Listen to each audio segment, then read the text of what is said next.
తిండి కలిగితే కండగలదోయ్ కండగలవాడే మనిషై అంటాడు గురజాడ. 130 కోట్ల జనాభాతో ఇప్పుడు నిండు కుండలా మారింది మన భారతదేశం. ఇంత జనాభాకు ప్రతి పూట అందరికీ 5,000 లోపలికి పోతున్నాయంటే అది రైతన్న పెట్టే భిక్ష. ఒక్క మాటలో చెప్పాలంటే పుడమి పొత్తిళ్ల నుంచి మొలకెత్తిన విత్తనమే దేశానికి భరోసాగా నిలుస్తోంది. అందుకే ఎంత భారమైనా వ్యవసాయాన్ని మోస్తున్న రైతును ఈ దేశానికి వెన్నెముకగా భావిస్తాం. రైతే రాజని పిలుచుకుంటాం. వ్యవసాయానికి అంతటి ప్రాధాన్యమిస్తాం. కానీ అలాంటి రైతన్న ఇప్పుడు రోడ్డెక్కాడు. దేశ రాజధానిలో నిరసనలతో హోరెత్తిస్తున్నాడు. ఈ పరిస్థితి ఎందుకొచ్చింది? రోజుల తరబడి నిరసన ప్రకటించడానికి కారణమేమిటి? రైతన్న హక్కుల కోసం ఎందుకు నినదిస్తున్నాడు? వ్యవసాయ చట్టాలను ఎందుకు వ్యతిరేకిస్తున్నాడు? ఇదే ఈరోజు చైర్మన్స్ డెస్క్. వ్యవసాయం ఈ దేశపు సంస్కృతి. వ్యవసాయం ఈ దేశానికి అన్నం పెడుతోంది. వ్యవసాయం కోట్లాది మందికి గౌరవాన్నిస్తోంది. ఒక్క మాటలో చెప్పాలంటే రైతు బతికితేనే దేశం బతుకుతుంది. వ్యవసాయ ఆధారిత దేశం మనది. వ్యవసాయమే ఈ దేశానికి ఊపిరి. నేలను చీల్చుకు పుట్టే మొక్క, కళకళ్లాడే పంట పొలాలు, విరగగాసే పండ్ల తోటలు ఈ దేశ సౌభాగ్యానికి చిహ్నాలు. అలాంటి వ్యవసాయంలో లాభనష్టాలు లెక్కేయడానికి అది పరిశ్రమ కాదు, భారతదేశ ఆత్మ గ్రామాల్లోనే కనిపిస్తుందంటాడు మహాత్ముడు. అవును, గ్రామీణ భారతమే అసలైన భారతదేశం. గ్రామాలు లేని దేశాన్ని మనం ఊహించలేం. మట్టితో కలిసి బతుకుతూ మట్టిని పూజించే మట్టి మనుషుల గడ్డ ఇది. వ్యవసాయం, సాగునీరు ఈ దేశాన్ని అభివృద్ధి పథంలో నడిపిస్తున్న జోడెడ్లు. వ్యవసాయంతోనే దేశం అనేక ఆటుపోట్లు తట్టుకొని నిలబడగలుగుతోంది. ప్రపంచంలో ఏ దేశానికైనా కరువు రావచ్చేమో, ఆర్థిక సంక్షోభంలో పడొచ్చేమో, కానీ భారత్లో మాత్రం జనం అన్నం లేక అన్నమో రామచంద్ర అని విలవిలలాడే పరిస్థితి మాత్రం రాదు. దీనికి ప్రధాన కారణం విస్తృతంగా అభివృద్ధి చెందిన వ్యవసాయమే. గ్రామీణ భారతం ఈ దేశంలో ప్రాచీన కాలం నుంచి ఈనాటి వరకు కీలకంగానే ఉంది. హరప్ప, మొహంజదారోల కాలం నుంచి మన దేశం వ్యవసాయం, గ్రామీణ ఆర్థిక వ్యవస్థపైనే ఆధారపడి మనుగడ సాగిస్తూ వస్తోంది. ప్రపంచం ఆధునికత వైపు అడుగులేస్తున్న కాలంలోనూ మన దేశానికి జవజీవాలు సమకూరుస్తున్నది వ్యవసాయమే. ఏ కాలంలో అయినా వ్యవసాయమే మన దేశానికి కీలకం. పునాదులు బలంగా ఉన్న సమాజాలు సంక్షోభాలను తేలిగ్గా దాడతాయి. మన దేశానికి వ్యవసాయమే బలమైన పునాది. అందుకే ఎన్ని కష్టాలొచ్చినా, నగరాలు ఎంత అతలాకుతలమైనా పల్లెలు అక్కున చేర్చుకుంటున్నాయి, కోట్లాది ప్రజల్ని కాపాడుతున్నాయి. అలాంటి రైతన్నను నూతన వ్యవసాయ చట్టాలు ఒక్కసారిగా ఆందోళనలోకి నెట్టాయి. ఆల్రెడీ ఉన్న కష్టాలే పీకల్లోతు ఉంటే వాటికి వ్యవసాయ చట్టాలు తోడై పెనం మీద నుంచి పొయ్యిలోకి పడే పరిస్థితి ఏర్పడింది. అందుకే శక్తులన్నీ ఒడ్డి వ్యవసాయ చట్టాలు వ్యతిరేకిస్తున్నాడు. రాజధానిలో వెనక్కు తగ్గకుండా, మడమ తిప్పకుండా 3 వారాలుగా కొట్లాడుతున్నాడు. వ్యవసాయంలో లాభాలొచ్చే పరిస్థితి లేదు. వ్యవసాయం ఎంతమాత్రం గిట్టుబాటు కాదు. ఏ పంట పండించినా, ఎన్నేళ్లు సాగు చేసినా 4 రాళ్లు వెనకేసుకునే పరిస్థితి లేదు. ఇది దేశంలో ప్రతి రైతన్నకు అనుభవమే. అలాగని రైతన్న వ్యవసాయమే మానేయగలడా? సాగు వదిలేసి చిన్నాచితగా ఉద్యోగాలు చేసుకోగలడా? ఆ పరిస్థితికి అక్కడక్కడా కొందరు వచ్చినా చివరకు పొలాన్నే వెతుక్కుంటూ వెళ్లడం చూస్తున్నాం. ఎందుకంటే ఆదాయం రాలేదని వదిలేయడానికి ఇది వృత్తి కాదు. గల్లా పెట్టి నిండట్లేదని మూసేయడానికి వ్యాపారం కాదు. ఈ దేశం నుండి విడదీయరాని సంస్కృతి. దాన్ని నమ్ముకొని 170% ప్రజలున్నారు. ఇంత పెద్ద రంగాన్ని లాభాపేక్షతో చూడకూడదు. దాన్ని రక్షించడమే లక్ష్యంగా ఉండాలి. దేశం మొత్తానికి అన్నం పెడుతోంది ఈ దేశపు కల్చర్ వ్యవసాయం. వ్యవసాయం ఒక ఆత్మాభిమానం. దేశంలో దాదాపు 70% పైగా జనాభా ప్రత్యక్షంగా, పరోక్షంగా వ్యవసాయంపైనే ఆధారపడ్డారు. 2 ఎకరాలున్నవారు కూడా నగరం వచ్చి ఏదో ఓ ఉద్యోగం వెతుక్కోవడం కంటే తన పొలంలో పని చేసుకోవడానికి ఇష్టపడతాడు. తన పొలంలో 4 గింజలు పండించడానికే మొగ్గు చూపుతాడు. దేశంలో ఏ రాష్ట్రంలో అయినా రైతు ఇలాగే ఉంటాడు. అయినా వ్యవసాయాన్ని ఎందుకు పరిరక్షించాలంటే ఇది కనీస అవసరాలు తీరుస్తుంది. అందుకే రైతుకు రాయితీలివ్వాలి, గిట్టుబాటు కల్పించాలి, ఎరువులు సబ్సిడీ ఇవ్వాలి, రుణాలివ్వాలి. వాస్తవానికి ఇవన్నీ ఇచ్చినా తక్కువే. కారణమేమిటంటే ఫైనల్ గా రైతు అన్నం పెడతాడు, దేశానికి అన్నం పెడతాడు. ఆరుగాలం కష్టపడి పండించి మన కడుపు నింపుతున్న రైతు పట్ల కృతజ్ఞత ఉండాలా లేదా? పండించడానికి సౌకర్యాలు కల్పించాలి, పంట నమ్ముకోవడానికి అవకాశాలుండాలి. కానీ మన దేశంలో రైతంటేనే అడుగడుగున నిర్లక్ష్యం, అలసత్వం. విత్తనాలు మొలకెత్తుతాయో లేదో తెలీదు, పురుగుల మందులు పనిచేస్తాయో లేదో తెలీదు, ఏ వరదలు మింగుతాయో, ఏ కరువు కాల్చేస్తుందో ఊహించలేరు. అన్నీ దాటుకుని, అన్నిటినీ ఓర్చుకుని పంట చేతికొస్తే గిట్టుబాటు ధరకు గ్యారంటీ లేదు. ఒక్క మాటలో చెప్పాలంటే ఈ దేశంలో రైతు చేసేది వ్యవసాయం కాదు, నిత్య పోరాటం. ఇంతటి కష్టాన్ని భరిస్తూ దేశానికి తిండి పెడుతున్న రైతన్నపై మరింత భారాన్ని పెంచే చట్టాలు అవసరమా? ఇదే ఇప్పుడు రైతాంగం వేస్తున్న సూటి ప్రశ్న. ప్రపంచం అనేక కరువులు చూస్తుంది. మన దేశ చరిత్రలోనూ అనేక కరువులు కనిపిస్తాయి. గంజి కేంద్రాల నుంచి, పూట గడవని రోజుల నుంచి, గోడౌన్లు నిండి ఎగుమతులు చేసే వరకు అదో పెద్ద చరిత్ర. కానీ హరిత విప్లవం తర్వాత దేశంలో వ్యవసాయం పరిస్థితి ఎంతో మారింది. అందరికీ తిండి దొరికే పరిస్థితి ఏర్పడింది. ఆహార ధాన్యాల్లో మిగులు ఏర్పడి ఎగుమతులు చేసేంత శక్తి కూడా వచ్చింది. కానీ రైతన్న కష్టాలు మాత్రం ఏటేటా పెరుగుతూనే ఉన్నాయి. వాటికి పరిష్కారాలు ఆలోచించాల్సింది పోయి మరింత భారం పెంచే చట్టాలు తీసుకురావడం సరి అయిన నిర్ణయం కాదు. సమస్య ఒకటైతే పరిష్కారంగా మరో పెద్ద సమస్యను తీసుకొస్తే ప్రయోజనమేంటి? వ్యవసాయం లాభసాటి అయినా కాకపోయినా లాభాల దృష్టితో చూడకూడదు. కొన్ని రంగాలను మాత్రమే లాభ నష్టాల లెక్కలతో చూడాలి. కొన్ని మన అస్తిత్వాన్ని నిలబెట్టుకోవడం కోసం, మన సంస్కృతిని కాపాడుకోవడం కోసం, సమాజ సంక్షేమం కోసం కొనసాగించాలి.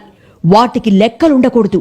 అంతెందుకు, కరోనా కాలంలో తీవ్రంగా నష్టపోయిన ఆర్థిక వ్యవస్థకు వెలుగురేఖలా మారింది వ్యవసాయమే. లాక్డౌన్లో దేశాన్ని ఆదుకున్నది కూడా వ్యవసాయమే.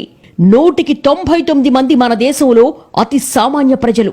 అలాంటి చోట మోడర్నైజేషన్ అనుకూలం కాదా? పిజ్జాలు, బర్గర్ల సంస్కృతి అలవాటు కాని చోట రైతే కీలకమా? ప్రపంచం గడిచిన 100 ఏళ్లలో అంతులేని మార్పులకు లోనైందే. సైన్స్ ముందడుగు వేయడంతో అన్ని రంగాల్లో విప్లవాత్మక మార్పులొచ్చాయి.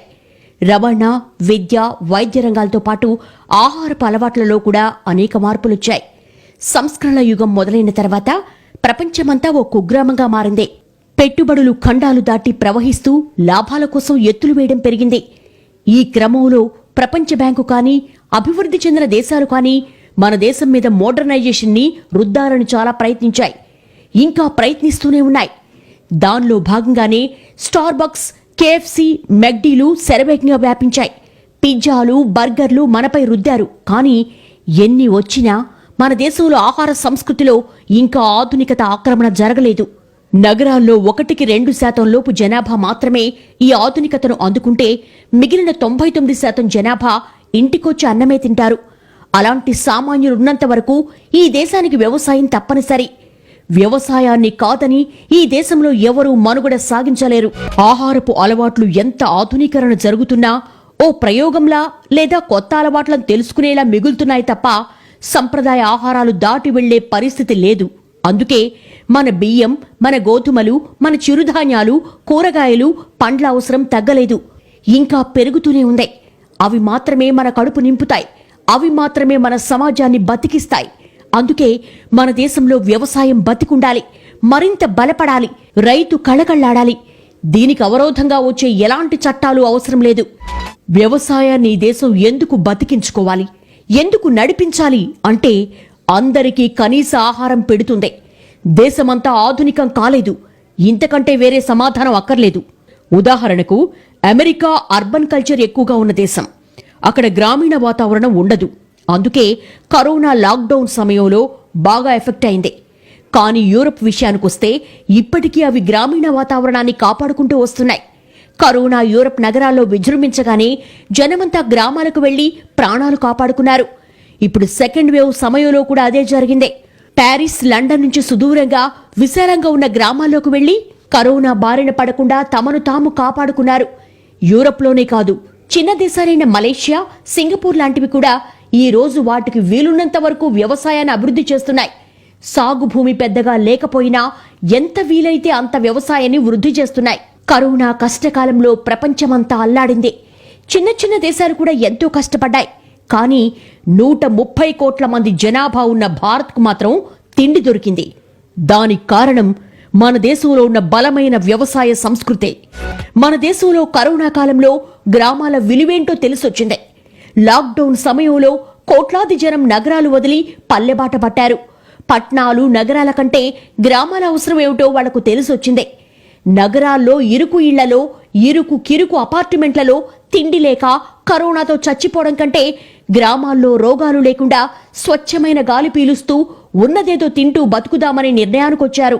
ఒక రకంగా కరోనా నుంచి తమను తాము కాపాడుకోవడానికి పల్లె జీవితం అవసరమైందే. పల్లెల్లో వ్యవసాయ ఆధారిత వాతావరణంలో కనిపించే జీవ లక్షణమే ఈ పరిస్థితికి కారణం. అదే సమయంలో లాక్డౌన్లో ఉపాధి కోల్పోయిన లక్షలాది మందికి గ్రామాల్లోనే ఉపాధి దొరికిందే. గ్రామాల్లో సోషల్ డిస్టెన్స్ సాధ్యమైందే. దేశంలో సగం మంది భయంతో ఇళ్లలో కూర్చున్న రోజు కూడా రైతు వ్యవసాయం చేశాడు, అందరికీ అన్నం పెట్టాడు. అలాంటి వ్యవసాయాన్ని మీరెందుకు దెబ్బతీస్తారు? ఆధునికత వైపు దేశాన్ని లాక్కెళ్లే ప్రయత్నంలో ఇక్కడి మూలాలను, అవసరాలను మర్చిపోవడం సరైన పని కాదు. కొత్త వ్యవసాయ చట్టాల్లో మూడోది క్రమంగా దేశంలో గ్రామీణ వాతావరణాన్ని తగ్గించేలా ఉంది. వ్యవసాయాన్ని తగ్గించి సిటీల్లో స్థిరపడేలా చేయడమే దాని టార్గెట్. కానీ అది ప్రాక్టికల్గా అసాధ్యం. ఎందుకు అసాధ్యమంటే పట్టణాల్లోనే సదుపాయాలు లేవు. ఇక్కడున్న జనానికి ఆదాయ భద్రత లేదు, అతిగతి లేని బతుకులు. అలాంటప్పుడు గ్రామీణ జనం పట్టణాలకు వలస వచ్చే పరిస్థితే వస్తే మరింత సంక్షోభం పెరుగుతుంది. ప్రపంచ బ్యాంకుతో పాటు ధనిక దేశాలు, అభివృద్ధి చెందుతున్న దేశాల్లో వ్యవసాయం పరిధి తగ్గించమంటున్నాయి. రాబోయే 50 ఏళ్లలో వ్యవసాయ శాతాన్ని, సాగు భూమిని తగ్గించి వ్యవసాయంపై పెట్టుబడులు తగ్గించాలనే ప్రణాళికలు ఉన్నాయి. కానీ దానిపై ఆధారపడిన కోట్లాది జనం పరిస్థితేంటి? సాగు భూమిని తగ్గించి వ్యాపార దృష్టితో చూసి వ్యవసాయానికి ప్రాధాన్యత తగ్గిస్తున్నారు. కానీ దానిపై ఆధారపడిన కోట్ల మందికి ప్రత్యామ్నాయం ఉందా? వాళ్ళందరి పరిస్థితి ఏంటి? తక్కువ నేలలో ఎక్కువ పండించి కార్పొరేట్లకు అమ్ముకొని గణాంకాలు పెంచుకోవడం కాదు ఈ దేశానికి కావాల్సింది. విస్తృతంగా వ్యవసాయం జరిగి అందరి కడుపు నిండి అందరికి ఉపాధి దొరకడం. అలాంటి కీలక రంగాన్ని వ్యాపారంతో ముడిపెట్టి లాభం, నష్టం అంటూ అంచనా వేస్తున్నారు. లాభ నష్టాలు అంచనా వేసే వ్యవస్థ వ్యవసాయం కాదు. ఈ బేసిక్ ఫార్ములాను అందరూ అర్థం చేసుకోవాలి. వ్యవసాయం ఒక సెంటిమెంట్, అది ఒక కల్చర్, అది ఒక జీవనాధారం అనే సూత్రాన్ని అందరూ గుర్తుంచుకుంటేనే క్షేమంగా ఉంటాం. ఇండియాలో 40 కోట్ల ఎకరాల భూమి సాగులో ఉంది. ఇందులో 2 తెలుగు రాష్ట్రాల్లో 3 కోట్ల ఎకరాల వరకు సాగు అవుతోంది. వీరిలో 90% మంది 1-2 ఎకరాల రైతులే. వీరందరికీ కొత్త వ్యవసాయ చట్టాలు శాపంగా మారతాయి అన్న ఆందోళన పెరుగుతోంది. అటు ఢిల్లీలో అన్నదాతల ఆందోళనలు పెరుగుతూనే ఉన్నాయి. కొన్ని నెలలకు సరిపడా ఆహార పదార్థాలతో అనేక రాష్ట్రాల నుంచి ఢిల్లీ సరిహద్దులకు చేరుకున్నారు. ఇంకా వేల సంఖ్యలో రాజధాని వైపు కదులుతున్నారు. ఈ చట్టాలతో అన్నదాతలకు ఎలాంటి హాని జరగదని, ఆదాయం పెరిగి ఆర్థికంగా బలపడతారని స్వయంగా ప్రధాని నరేంద్ర మోడీ హామీ ఇచ్చినా పట్టు వీడడం లేదు. నిత్యావసర సరుకుల సవరణ చట్టం, రైతు ఉత్పత్తుల వ్యాపార, వాణిజ్య ప్రోత్సాహక సులభతర చట్టం, రైతుల సాధికారత, రక్షణ, ధరల హామీ, సేవల ఒప్పంద చట్టం, ఇవి కేంద్రం తెచ్చిన కొత్త వ్యవసాయ చట్టాలు. ఏది నిత్యావసరం, ఏది కాదు, ఏ పంట ఎంత వేయాలి, ఏ ఉత్పత్తిని ఎంత నిల్వ చేయాలి అన్న అంశాలను కేంద్రమే నిర్ణయిస్తుంది. ఇది మొదటి చట్టం. ఇక రెండో చట్ట ప్రకారం మార్కెట్ యార్డులుంటాయి, వాటిని ఎత్తేయరు. కానీ ఇప్పట్లా ఈ ప్రాంత రైతులు ఈ మార్కెట్ యార్డులోనే అమ్మాలి అన్న నియమ నిబంధనలేమీ ఉండవు. అలాగే మార్కెట్ యార్డు బయట విక్రయించే ఉత్పత్తుల మీద పన్నులు, ఫీజులు వేయడానికి వీల్లేదు. ఇక మూడోది, పంట వేయడానికి ముందే రైతుతో కొనుగోలుదారుడు ఒప్పందం చేసుకోవచ్చు, ధరను నిర్ణయించుకోవచ్చు. ఈ చట్టాలు నిత్యావసర వస్తువుల సప్లైపై కేంద్రానికి అజమాయిషీ ఇస్తాయి. దీనివల్ల నిత్యావసర వస్తువుల కృత్రిమ కొరత ఉండదు, మార్కెట్ యార్డుల దోపిడీ ఉండదు. అంతేకాదు, విత్తు నాటేటప్పుడే తన పంట ఎంత కమ్ముడుపోతుందో, ఎవరికి అమ్మాలో రైతుకు తెలిసిపోతుంది. ఇంతకన్నా అన్నదాతకు న్యాయం ఎవరు చేయగలరు అనిపిస్తోంది కదా. కానీ కార్పొరేట్ వ్యవసాయం ఉన్న దేశాల్లో ప్రభుత్వం చెప్పే ఈ లెక్కలు పనికి రావచ్చేమో, కానీ దేశంలో 60% పైగా వ్యవసాయంపైనే ఆధారపడిన చోట దీనివల్ల ఉపయోగం ఉండదనేదే మన రైతుల వాదన. మన దేశంలో చిన్న కమతాల రైతులే ఎక్కువ. ఈ చట్టాలు గనక అమలైతే రైతులు పొలాలమ్ముకొని తమ భూముల్లోనే కూలీలుగా మారే పరిస్థితి వస్తుందని ఆందోళన చెందుతున్నారు.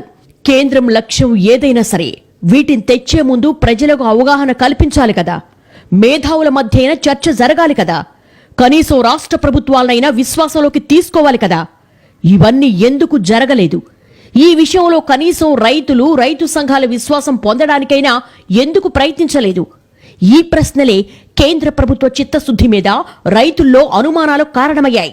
రైతుకు ఎంత తక్కువ పొలం ఉన్నా ఏడాదికి 1,00,000-2 లక్షలు మాత్రమే వచ్చినా ఆత్మాభిమానంతో బతికే వీలుంటుంది.